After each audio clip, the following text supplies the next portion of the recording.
नमस्कार, मैं हरि, आप देख रहे हैं डिजिटल न्यूज झारखंड। आइए जानते हैं झारखंड के प्रमुख खबरों के बारे में। इससे पहले से छोटी सी निवेदन की अगर आप चैनल में नए हैं तो चैनल को सब्सक्राइब अवश्य कर लें ताकि झारखंड के हर छोटी बड़ी खबर आप तक पहुंचा सकें। तो चलिए शुरू करते हैं आज की पहली और बड़ी खबर से। 30 जुलाई से होगा पारा शिक्षकों की आकलन परीक्षा। दरअसल बता दूं, लगभग 1 साल के बाद पारा शिक्षकों के मानदेय की बढ़ोतरी के लिए आकलन परीक्षा ली जाएगी। झारखंड एकेडमिक काउंसिल ने परीक्षा का कार्यक्रम जारी कर दिया है।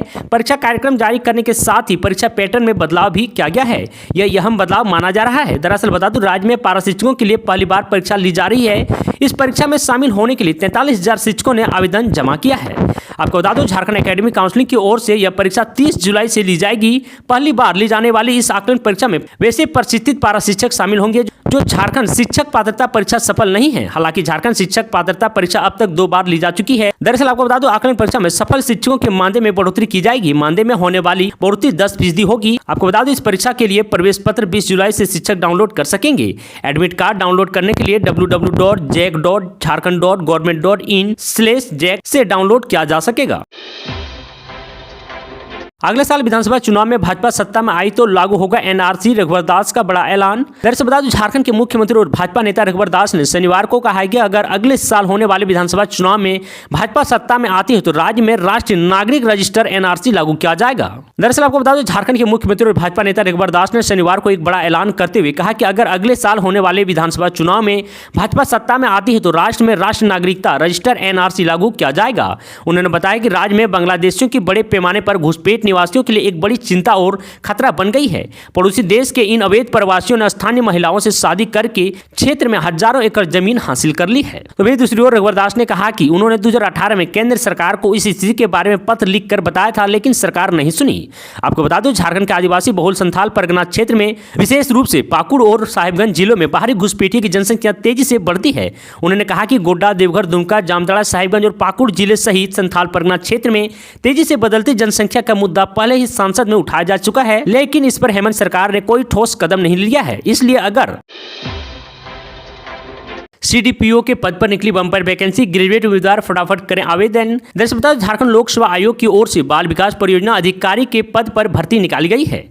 दरअसल बता दूं, जिसके लिए आवेदन प्रक्रिया चल रही है। इच्छुक और पात्र उम्मीदवार इस भर्ती के लिए जल्द ही आवेदन कर लें, क्योंकि आवेदन करने की लास्ट डेट काफी करीब आ गई है। उम्मीदवार इस अभियान के लिए आधिकारिक साइट jpsc.government.in पर जाकर आवेदन कर सकते हैं। भर्ती के लिए आवेदन करने की आखिरी तारीख 26 जुलाई निर्धारित की गई है।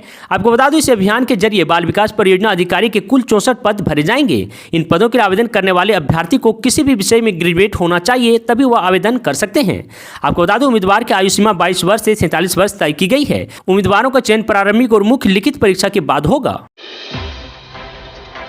26 को कैबिनेट में मिलेगी स्वीकृति, राज्य पिछड़ा वर्ग आयोग तय करेगा नगर निकाय चुनाव में ओबीसी आरक्षण। दरअसल बता दूं, नगर निकाय चुनाव में ओबीसी आरक्षण झारखंड राज्य पिछड़ा वर्ग आयोग ही तय करेगा। 26 जून को होने वाली कैबिनेट की बैठक में नगर विकास एवं आवास विभाग के इस प्रस्ताव को रखा जाएगा, जिसे स्वीकृति मिलने की पूरी संभावना है। दरअसल बता दूं, बैठक में राज्य पिछड़ा वर्ग आयोग के अध्यक्ष की नियुक्ति पर भी मुहर लग सकती है। राज्य पिछड़ा वर्ग आयोग सभी अध्यक्ष विहीन है।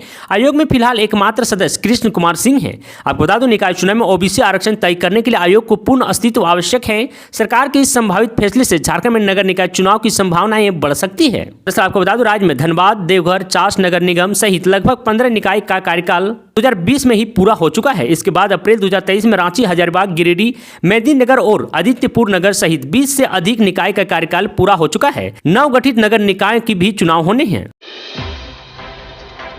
इन इलाकों में बारिश के आसार, जाने अगले 7 दिनों तक कैसा होगा मौसम। दरअसल बता दें, मौसम केंद्र रांची ने झारखंड में अगले 7 दिनों का मौसम पूर्वानुमान जारी किया है। मौसम विभाग के मुताबिक अब राज्य के कई इलाकों में हल्के मध्य दर्ज की बारिश का अनुमान है। वहीं 25 से 27 जून तक राज्य के लगभग सभी इलाकों में गर्जन और हल्के मध्य दर्ज की बारिश हो सकती है। हालांकि 28 जून को राज्य के कई इलाकों में हल्के से मध्य दर्ज की बारिश के आसार हैं। आपको बता दूं, 29 और 30 जून के राज्य के कुछ जगहों पर हल्के से मध्य दर्ज की बारिश की संभावना जताई गई है। आपको बता दूं, गढ़वा, पलामू और सिमडेगा में कुछ देर में बारिश का आसार है। इस दौरान गर्जन के साथ वज्रपात की आशंका भी है, जिसे लेकर चेतावनी के साथ येलो अलर्ट जारी किया गया है। मनी लॉन्ड्रिंग में शामिल वीरेंद्र राम का दूसरा सहयोगी राम प्रकाश भाटिया गिरफ्तार, आज होगी कोर्ट में पेशी। दरअसल बता दो झारखंड में ग्रामीण कार्य विभाग के निलंबित मुख्य अभियंता वीरेंद्र राम के दो सहयोगी नीरज मित्तल व राम प्रकाश भाटिया को ईडी ने गिरफ्तार कर लिया है। दरअसल बता दो पद का दुरुपयोग कर 125 करोड़ की संपत्ति अर्जित करने के मामले में पूर्व में गिरफ्तार वीरेंद्र राम फिलहाल रांची के बिरसा मुंडा केंद्रीय कारा होटवार जेल में बंद है। वहीं आपको बता दो ईडी ने उन पर अप्रैल महीने में चार्जशीट कर दी थी। उसी मामले में गिरफ्तार उनके दोनों सहयोगी नीरज मित्तल व राम प्रकाश भाटिया उनके काले धन को सफेद करने में शामिल थे।